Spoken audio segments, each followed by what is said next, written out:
দেখো এখন আমরা বসে আছি একটু জানলার কাছে, আর বাইরে একটু মৌসুমটা খারাপ হচ্ছে তাই আমরা এখানে বসে আছি মাদুরিটিতে। দেখো আমার মেয়ে এখানে খেলা করছে, আর এখন আমি খাবো একটু কালো মিষ্টি। তো তোমরা কে কে মিষ্টি খেতে ভালোবাসো কমেন্টে জানাও, আমার তো খুব ফেভারিট কালো মিষ্টি।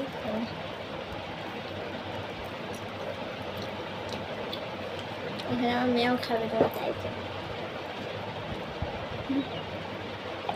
আমার মেয়েও খাবে।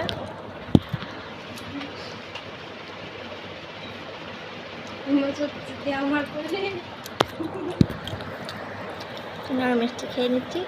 আমাদের টিপ টিপ বৃষ্টি পড়ছে, কিন্তু তো বাইরে জানলার কাছ থেকে বসে বসে বৃষ্টি দেখতে কাদেরকে ভালো লাগে কমেন্টে জানাও। তো ভিডিওটা এত অবধি থাকলো, tata, bye bye, love you all.